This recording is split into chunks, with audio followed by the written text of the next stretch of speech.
Allahu Akbar, Allahu Akbar, Allahu Akbar. La ilaha illallah, Allahu Akbar.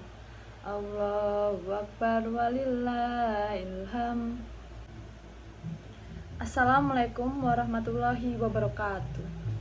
Di pagi ini saya mengajak kepada Bapak Ibu semua, mari kita panjatkan puji syukur kepada Allah Subhanahu wa taala yang telah memberikan rahmat dan karunia-Nya sehingga kita semua dapat berkumpul di sini tanpa alangan apapun.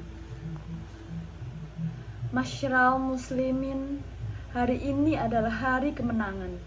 Kemenangan dari melawan syaitan dan syahwat. Hari ini adalah hari bergembira, yaitu bergembira atas ampunan Allah yang telah dijanjikan, yaitu gembira dengan kasih sayang Allah, gembira meraih surga Allah yang telah dijanjikan bagi orang-orang yang diterima puasa mereka. Hari ini adalah hari saling mengunjungi di antara kaum muslimin. Hari ini adalah hari saling mendoakan agar perjuangan selama bulan penuh diterima oleh Allah Subhanahu wa taala. Sesungguhnya hari Lebaran adalah hari untuk menunjukkan kesenangan. Oleh karenanya, Nabi Muhammad membolehkan kepada orang-orang Habsyah untuk bermain-main di Masjid Nabawi. Ma'asyiral muslimin, kegembiraan yang begitu indah ini ternyata pada sebagian orang menjadi hal yang mengganggu dan mengotori dirinya. Karena disebabkan oleh dendam dan permusuhan yang masih berlanjut, yang masih membara di antara mereka. Ada di antara mereka yang berlebaran, namun hatinya masih ada kejengkelan dan amarah kepada kerabatannya sendiri. Ada pula yang masih bermusuhan dengan saudara kandungnya. Dan bahkan ada pula yang berlebaran namun menyimpan sejuta kejengkelan kepada orang tuanya sendiri. Di antara mereka telah lama tali silaturahmi terputuskan dan tercampakkan. Padahal Nabi Muhammad SAW telah bersabda, tidak akan masuk surga orang yang memutus tali silaturahmi. HR Bukhari 85 nomor 5984. Sungguh ancaman yang sangat mengerikan bahwa orang yang memutuskan silaturahmi tidak akan masuk surga. Silaturahmi adalah menyambung kebaikan kepada kerabat, dan kerabat adalah orang yang memiliki hubungan darah, satu hasab atau satu rahim. Dan rahim terdekat seseorang adalah ibunya dan ayahnya, kakek dan neneknya, saudara kandungnya, saudara seayah dan saudara seibu, paman dan bibi dari kedua orang tuanya. Adapun menyambung kebaikan kepada selain kerabat merupakan hal yang dianjurkan dalam syariat, namun tidak bisa dinamakan dengan silaturahmi. Karena sebutan silaturahmi dikhususkan kepada kerabat dan kedudukan yang lebih tinggi dalam beribadah kepada Allah Subhanahu wa taala. Sebagian orang menempatkan istilah silaturahmi bukan pada tempatnya. Jika ia mengunjungi kawannya yang bukan kerabatnya, maka ia mengatakan bahwa hal itu adalah silaturahmi. Contohnya adalah sebagian orang yang mengadakan reuni dengan teman-temannya sekolah dahulu.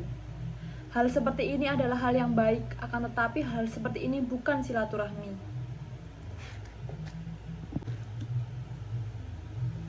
Ketahuilah, selain ancaman terhalangi dari surga, bagi orang-orang yang memutuskan tali silaturahmi, mereka juga termasuk orang yang dilaknat oleh Allah Subhanahu wa taala. Benar bahwa orang-orang yang memutuskan silaturahmi akan dilaknat oleh Allah Subhanahu wa taala.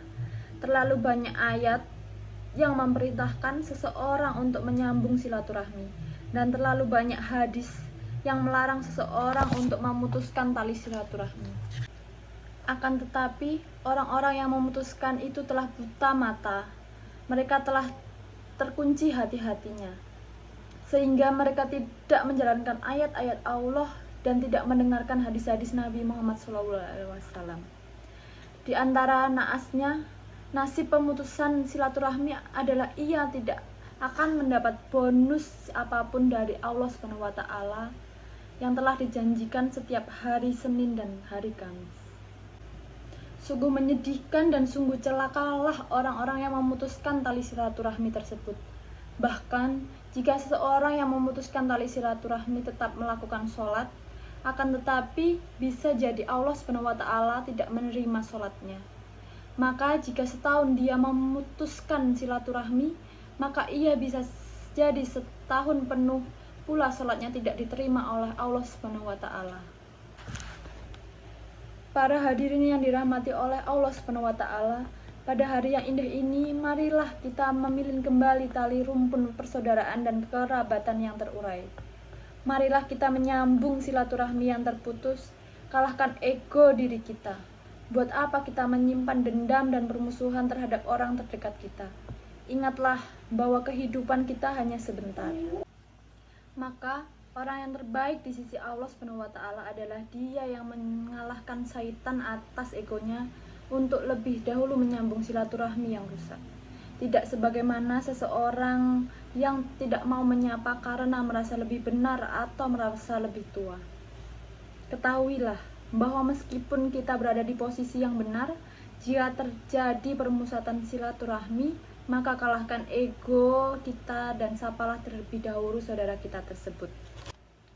Para hadirin yang dirahmati Allah SWT, ketahuilah bahwa silaturahmi adalah ibadah yang sangat mulia.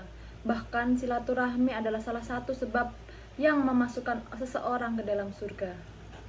Ketahuilah pula bahwa Allah SWT dalam banyak ayat memerintahkan seseorang untuk lebih mendahulukan berbuat baik kepada kerabatnya daripada anak yatim dan fakir miskin. Oleh karenanya, pahala silaturahmi sangatlah besar, dan tak kala kita telah tahu tentang hal itu, maka ujian untuk bersilaturahmi sangat berat. Terkadang seseorang begitu mencintai hartanya, akhirnya dia merasa berat membantu keluarga dan kerabatnya. Jadilah seseorang yang jangan memberikan kepada kerabatnya harta yang hendak ia buang.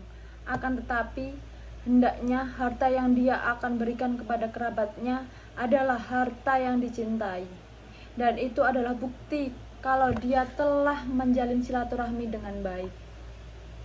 Terkadang seseorang takut jika harus membantu kerabatnya karena hartanya akan berkurang. Maka dari itu, hendaknya seseorang menyambung silaturahmi, terutama di hari yang suci ini. Hilangkan segala ego dan dendam dan sambung silaturahmi dengan saudara kita yang telah terputus. Sekian dari saya. Jika banyak tutur kata yang salah atau tidak berkenan di hati saudara sekalian, saya mohon maaf. Wassalamualaikum warahmatullahi wabarakatuh. Allahu Akbar, Allahu Akbar, Allahu Akbar. La ilaha illallah, wallahu akbar. Allahu akbar walillahil hamd.